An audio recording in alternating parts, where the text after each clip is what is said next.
Em relação aos setores, dentro de fundos imobiliários ainda, quanto que a gente pode esperar de dividendo para cada setor? Então você falou um pouco dos papéis, fundo de papel, etc., que hoje estão pagando melhor, né?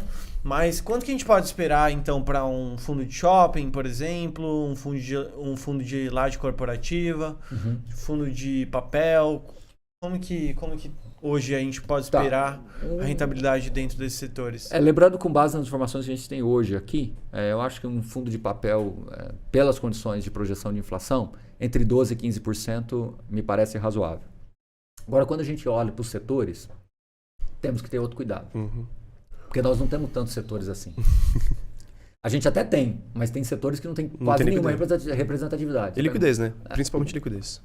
Então, falar que, olha, um hospital, não sei mais o que, tem chance de pagar 11%. É um mercado de 0, nada. Então, assim, nós não temos nem mercado para ele, tá? Onde eu quero chegar com isso. Então, vamos falar dos principais, que eu acho que a gente cumpre um papel melhor aqui para todo mundo que nos acompanha.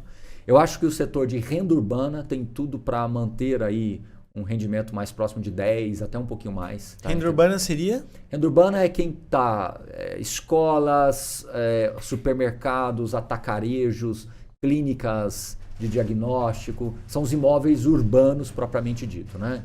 Então, faculdades, então esse nicho, ele consegue entregar um valor agregado interessante porque ele também consegue reciclar a carteira com mais facilidade. Legal. Então, ele é mais flexível com relação a isso, tá? Renda urbana.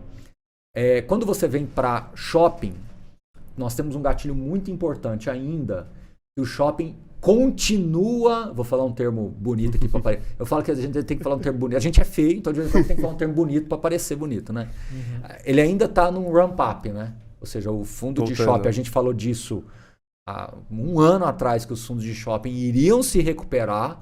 Eles se recuperaram melhor do que a gente imaginava e ainda acho que tem mais um ramp-upzinho para percorrer. Eu acho que ele ainda está melhorando.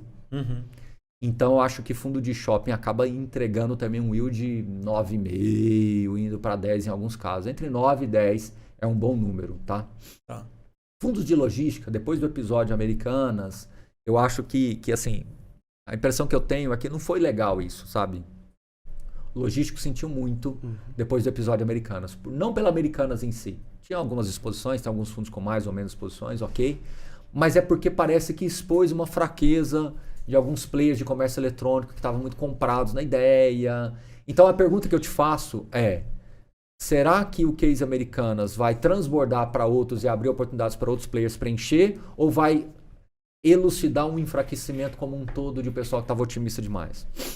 Vai ser uma grande neblina hoje, né, na verdade. O que vai acontecer com esse caso e como é que ele vai se desdobrar, né? Então, mas a grande pergunta que eu te faço é, ela enfraquecendo, os outros players vão pegar o espaço dela e aí preenchê-lo e demandar mais esse espaço, continuar nessa rota de crescimento que a gente estava vindo, ou vai elucidar que os outros também estão fracos? É uma boa pergunta. É uma boa pergunta, eu não sei a resposta. Entendeu? E aí, então o logístico hoje é um call de 9% ao ano, 8,5%, 9%, beleza? Mas, ok. Quando a gente vem para lajes corporativas sempre foi muito importante na indústria de fundos imobiliários. Ele chegou a ser 70% do mercado e hoje é 7 para 8. Por quê? Porque o negócio laje corporativa é um negócio complicado. Porque você olha a região primária de São Paulo, quem está em AAA ali, tudo, Vila Olímpia, aquela coisa toda, aquele mercado é muito arbitrado. Você não tem muito spread ali para fazer compras e vendas de ativo com frequência. E quando você começa a sair 1 quilômetro daquele raio ali, os ativos vão perdendo muito atratividade. Sim. E aí o que acontece? É muito no epicentro e você paga então caro ele acaba também. tendo um yield alto porque a cota despencou, né? O fundo de laje corporativa na média negocia 0,65. Eu vou falar uma coisa que ninguém nos ouça, que nem ninguém grave isso.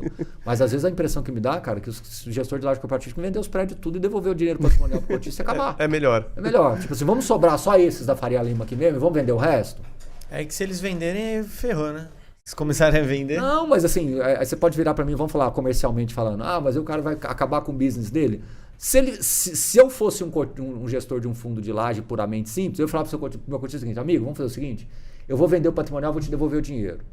Vou pegar o dinheiro todo, vou deixar no caixa aqui 1 ano.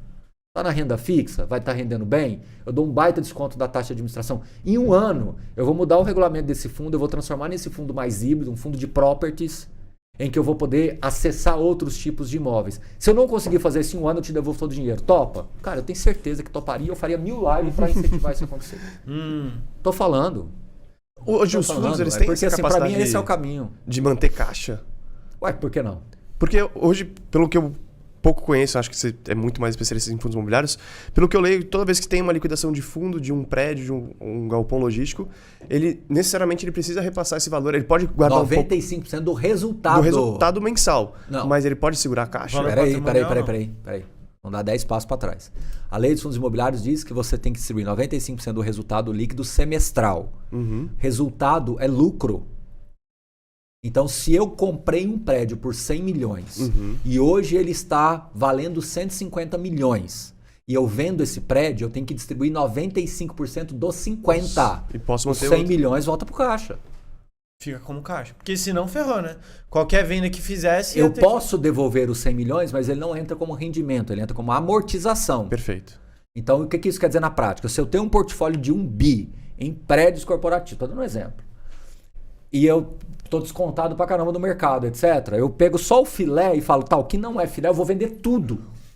Vou distribuir um ganho de capital absurdo pro meu cotista. Vou voltar esse dinheiro todo pro caixa. Vou chamar uma assembleia. Vai ser difícil isso, mas eu ajudo a fazer. Sério. Coloco o canal, faço 2 lives por dia, se for o caso. Porque para mim isso mostra amadurecimento do mercado. Tô te devolvendo o patrimonial. E aí eu tô virando para você e falo assim, eu vou mudar o regulamento desse fundo. Ah, mas tem 100 mil cotistas. Nós vamos conseguir mudar. Dá para mudar. Hoje é voto eletrônico. Você dispara lá pro cara lá para votar no e-mail. Eu falo no site. Eu levo o gestor para explicar. Não tem problema, a gente dá um jeito. Agora, qual que é o interesse do gestor de... O interesse dele é ser inteligente. Porque o que acontece? Você ter perpetuidade no negócio. Exato. E quanto menos ele faz isso, mais estão abatendo. Ele não vai fazer emissão nunca. Exato. Ué, quem não está fazendo isso não está pensando na segunda derivada do negócio.